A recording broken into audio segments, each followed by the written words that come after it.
in the field where political narratives are advanced and where today's wars are either won or lost.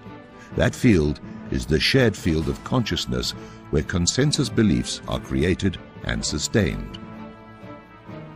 In news reported from the Middle East on September the 10th, Washington took a surprising stance in support of Iranian claims that Tehran was not building a new uranium enrichment facility. That statement came after an Iranian dissident group, in a well-timed release, charged that Iran had a new secret nuclear site 120 kilometers north of Tehran. That disclaimer preempted a lead editorial in the New York Times published in the US later that same day, just before the 9th anniversary of 9/11. That editorial sought to give credence to a report that had already been dismissed as not credible. Was this an example of US national security attempting to reclaim the narrative? Does this signal a new aggressiveness by the US in waging field-based warfare against those whose successful deceptions led us to war in the Middle East? 2 days prior, Secretary of State Hillary Clinton gave a speech stating there may not be another chance for Mideast peace. That statement came the same day that a senior Palestinian negotiator confirmed they would not recognize Israel as a Jewish state. Clinton said nothing. Could these developments signal a crack in the Zionist agenda that has shaped U.S. foreign policy for more than 6 decades? Are Zionists losing their chokehold on the White House? If so, will the Israel lobby again rally Congress to Israel's defense? Will we see another unbreakable bond resolution urging that U.S. interests continue to take second place to Tel Aviv's agenda for that region? Will the national security interests in the U.S. prevail, or will Zionist goals again triumph?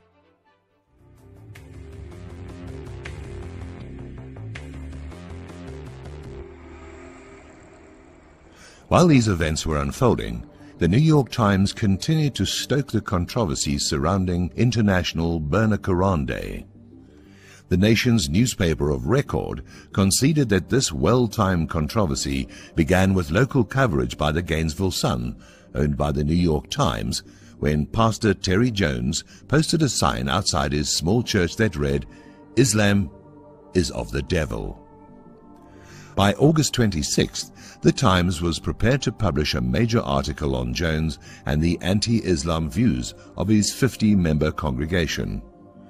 By September the 9th, Iranian Foreign Minister Menuchar Mortaki was prepared to say with confidence that Zionists were responsible for the Jones plan to burn a Quran in 9/11. In a fortuitous case of timing, recordings played in a federal courtroom on September the 8th showed how a government informer induced a 2009 synagogue bomb plot in New York. The recordings made it clear that those on trial as homegrown terrorists bent on jihad were not even modestly well versed in Islam. To make a plausible case for later use in the courtroom, the informer prompted comments consistent with the hate-mongering motivation at the heart of the prosecution's case.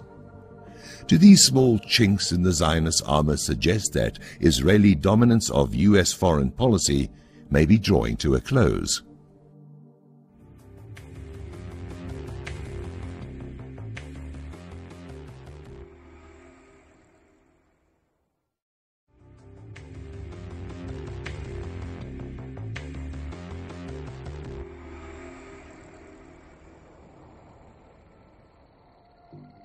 Many of America's most prominent political leaders were induced to comment on International Burn a Quran Day, a high-profile provocation proposed by a Christian Zionist preacher with a small congregation in a small town in Florida. When U.S. General David Petraeus spoke out against the proposal, the issue immediately gained an international profile, as did Pastor Terry Jones, who quickly became an international celebrity. Emergency. Batman speaking. Warning all of you to brace yourselves for big news. The biggest. One need not dig deep to identify who may have advised General Petraeus to grant a global profile to a provocation consistent with Israeli goals for the region. In March, as head of the Central Command, Petraeus offered testimony to the Senate Armed Services Committee, confirming facts that have long been obvious but are seldom mentioned. Our special relationship with Israel and its oppressive occupation of Palestine undermine U.S. interests in the Middle East and endanger American personnel. Read it for yourself. The enduring hostilities between Israel and some of its neighbors present distinct challenges to our ability to advance our interests. Israeli-Palestinian tensions often flare into violence and large-scale armed confrontations. The conflict foments anti-American sentiment due to a perception of U.S. favoritism for Israel.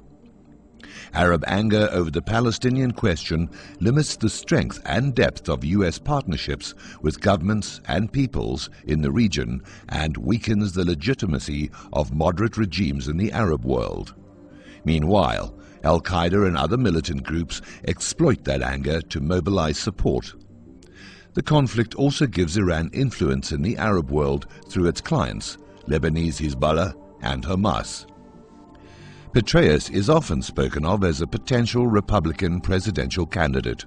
Thus, the chagrin among some in Washington when this high-profile military leader appeared to curry favor with Max Boot, a former Wall Street Journal op-ed editor and outspoken Zionist.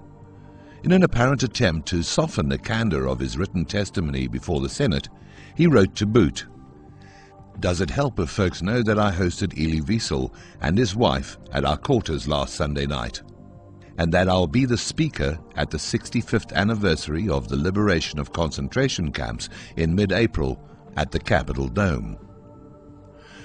Boot wrote back to assure him that these comments were not necessary, as Petraeus had not been described as anti-Semitic. Boot then posted a pro-Petraeus piece on the website for Commentary, a neoconservative publication, assuring readers that the general is not anti-Israel and dismissing his anti-Israel comments as inserted by staff in his statement that Petraeus reviewed.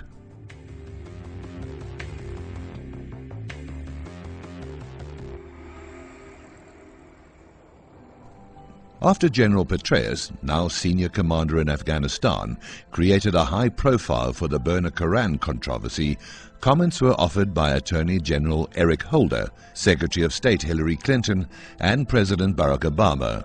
With that, the provocation went viral. These fuel-the-fire comments were followed by a personal appeal to Pastor Jones in a phone call from Defense Secretary Robert Gates that also went viral. Holy memoranda, folks. Make a note.